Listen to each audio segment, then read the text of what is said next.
আমাদের পরিবেশে কিছু পশু আছে যারা রাস্তাঘাটে সবসময় ঘুরে বেড়ায় বা তাদের দেখা যায়। তা তার মধ্যে মোটামুটি কুকুর আর বেড়ালটাই কিন্তু একটু বেশি। কুকুর আর বেড়ালটাকে ওইভাবে সবসময় ঘুরতে দেখা যায়। আর যেগুলো নাকি বাড়ির পোষা কুকুর হয় তারা তো বাড়ির ভেতরেই থাকে।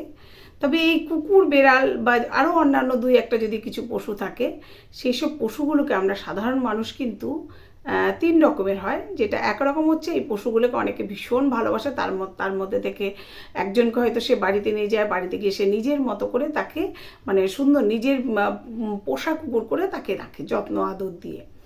আর এক শ্রেণী আছে যারা হয়তো নিজেরা বাড়িতে নিয়ে গিয়ে পোষে না, কিন্তু তাদের জন্য একটু রান্না বান্না করে একটু খাবার দাবার এনে দেয়। আর আর এক শ্রেণী আছে যারা কি করে, তাদেরকে কিছু তো খাবার দেয়ই না, বরং তাদেরকে দেখলে দূর দূর দূর বা লাঠি দিয়ে মারছে বা ঢিল মারছে বা জল ছিটিয়ে দিচ্ছে, এরকম করছে। তা যে কারণে কি হচ্ছে, এই সমস্ত পশুরা কিন্তু রাস্তায় সবসময় দেখা যায় বা ঘুরে বেড়ায়। তা আসল কথা যেটা সেটা হচ্ছে, মানুষ কিন্তু নিজেরা রান্না বান্না করে খেতে পারে, নিজেরা নিজেদের উপার্জন করতে পারে, তারা অর্থ উপার্জন করতে পারে, সেটা দিয়ে তারা নিজেরা রান্না করে খেতে পারে। কিন্তু এই পশুগুলো কিন্তু সেটা করতে পারে না। তারা নিজেরা না পারে উপার্জন করতে, না পারে নিজেরা রান্না করে খেতে। তাই এদেরকে কী করতে হয়, এরকম রাস্তাঘাটেই ঘুরে বেড়াতে হয়। কেউ একটু বিস্কুট দিলে খেলো, তবে রাস্তাঘাটে এটাও কিন্তু দেখা যায় কেউ বিস্কুট কিনে দিচ্ছে, কেউ বা পাউরুটি কিনে দিচ্ছে, এটাও কিন্তু খায়। তো এখানে পশুদের তো ওটা করা সম্ভব নয় যে তারা রান্না বান্না করে খাবে বা কিছু উপার্জন করবে, এটা তাদের পক্ষে সম্ভব না।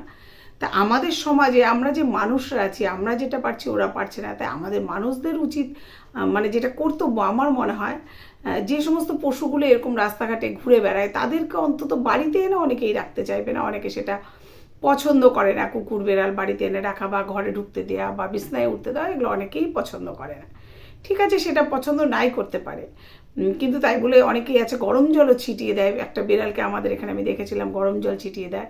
কিন্তু আমি বলি, তুমি যখন তাকে দুটো খেতে দিতে পারছো না, তাহলে তুমি কেন তাকে গরম জল ছেটাচ্ছ, তাকে কেন কষ্ট দিচ্ছ?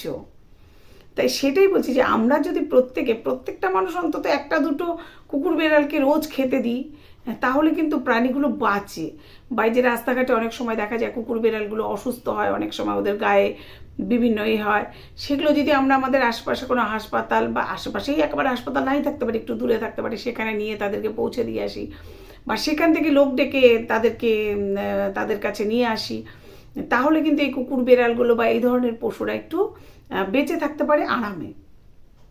আর এরকম আমরা মানুষরা যদি কুকুর বেড়ালকে প্রত্যেক দিন একটু দেখি বা তাদের একটু খাবার দাবার দিই, তাহলে কিন্তু এই পশুগুলো মানে অনাহারে কষ্ট পায় না, তারা একটু ভালো থাকতে পারে। তাই আমার মনে হয় প্রত্যেকটা মানুষ যদি এই পশুগুলোর দিকে আমরা একটু তাকাই, তাহলে বোধহয় এই পশুগুলো এতটা কষ্ট পায় না। এক একটা কুকুরকে রাস্তাঘাটে দেখলে সত্যি বড় কষ্ট হয়, বা বিড়ালকেও, মানে খিদেই তারা রোগা হয়ে যায়, একদম শীর্ণকায় দেহ, কী করা যাবে, ওই যে তাদের তো কেউ খাবার দেবার নেই, কেউ খাবার দেয় না।